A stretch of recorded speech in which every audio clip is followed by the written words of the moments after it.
Students, आज की ये जो हमारी क्लास है इसमें मैं आपको लाभ एवं हानि निकालना सिखाने वाला हूं। तो आप लोग अगर इस वीडियो को ध्यान से देखते हो तो लाभ कैसे निकालते हैं, हानि कैसे निकालते हैं, ये चीज़ें आप सीख जाओगे। चलिए आप लोग ध्यान से देखिए। क्वेश्चन नंबर 1, क्वेश्चन के माध्यम से मैं आपको कॉन्सेप्ट सिखा दूंगा, लाभ हानि निकालने का फॉर्मूला सिखा दूंगा। आप लोग ध्यान से देखिए बस। 400 रुपये की एक पुस्तक को सोनू ने 600 रुपये में बेच दिया। अब समझिए आप ही सोनू हो, आपने एक दुकान खोल रखी है और आपने कोई सामान 400 का खरीदा है। भाई आपने कहीं से 400 रुपये इकट्ठे किए, आपने सोचा कि आपको व्यापार करने हैं। आपने 400 रुपये इकट्ठे किए और 400 की एक पुस्तक खरीद करके ले आए और आपने उस 400 की पुस्तक को 600 में बेच दिया। अब आप अपने बुद्धि और विवेक से बताइए कि आपको कितने का फायदा हुआ। आप कहोगे 400 का लाया था, 600 का बेच दिया, तो जो मैंने अपनी तरफ से 400 लगाया था वो हमारे पास है भी, 200 हमारे पास एक्स्ट्रा आ गया। ये जो 200 एक्स्ट्रा आपके पास आया है यही आपका लाभ है। तो आपने कैसे निकाला इसको? भाई जितने का बेचा था और जितने के लाए थे उसमें से आपने घटा दिया। यानी कि अब आप बात समझिए, टेक्निकल वर्ड्स, यानी कि जो भी शब्द है मैथमेटिक्स को समझ लीजिए। जैसे जितने में आपने सामान को खरीदा था उस मूल्य को कहते हैं क्रय मूल्य। ठीक है, क्या कहते हैं उसको? क्रय मूल्य। तो क्रय मूल्य आपका कितना है? 400 है। तो लिख लीजिए, क्रय मूल्य क्या है?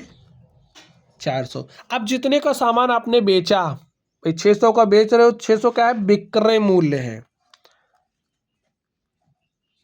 विक्रय मूल्य। अब देखिए, जो आपको एक्स्ट्रा पैसा मिला, जो आपको लाभ मिला, उसको निकालने के लिए आपने क्या किया? भाई इसमें से इसको घटा दिया। तो ये है क्या? विक्रय मूल्य। और विक्रय मूल्य से जब आप क्रय मूल्य को घटा दोगे तो आपको लाभ मिल जाएगा। यही आपका सूत्र है लाभ निकालने का। ठीक है, देखिए सूत्र कोई रटना थोड़ी पड़ा आपको।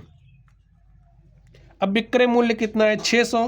तो आपने जब 600 में से क्रय मूल्य अर्थात 400 रुपये को घटाया तो आपको 200 रुपये का शुद्ध लाभ प्राप्त हुआ। और ये जो शुद्ध लाभ प्राप्त हुआ है उसको आपने कैसे निकाला? इसी फॉर्मूले से। कॉन्सेप्ट मैंने आपको सिखा ही दिया।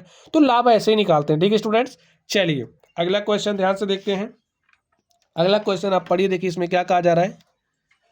1200 रुपये के एक जूते को रानू ने किसी कारणवश 1000 रुपये में बेच दिया। अब आप ही समझ लो, आप विक्रेता हो, आपने कोई सामान 1200 का खरीदा, अपनी दुकान में रख दिया। अब भाई आपका सामान बिक ही नहीं रहा, या भाई चूहे ने काट दिया जूते को किसी कारणवश, भाई कोई कारण रहा होगा तभी आप सस्ता बेचोगे। या तो बिक नहीं रहा होगा, या तो कहीं कोई डिफेक्ट आ गया होगा। तो आपने क्या किया? उसकी कीमत को थोड़ा सा कम करें। आप 1200 का लाए थे, क्रय मूल्य देखिए आप कितने, क्रय मूल्य क्या है आपका? क्रय मूल्य आपका 1200 रुपये है। ठीक है, अब आपने बेचा कितने का? 1000 रुपये का। तो 1000 आपका क्या होगा? विक्रय मूल्य।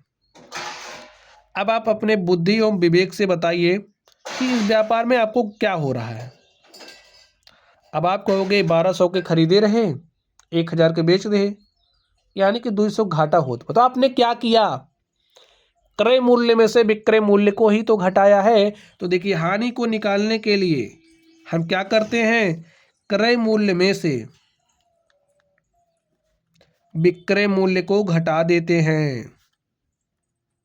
ठीक है, विक्रय मूल्य को घटाओगे क्रय मूल्य में से, तो देखिए क्रय मूल्य कितना है? 1200। जब आपने 1200 में से 1000 को घटा दिया तो आपको 200 रुपये का घाटा हो गया। भाई 1200 में से 1000 घटाया तो 200 रुपये का आपको घाटा हो गया। तो बस घाटा का मतलब हानि। ठीक है, और देखिए हानि निकालने का जो फॉर्मूला था, क्या मैंने आपको रटाया? आपको मैंने समझा दिया और आप समझ भी गए होंगे। ठीक है, तो चलिए स्टूडेंट्स, आप लोग पढ़ते रहिए। Thank you.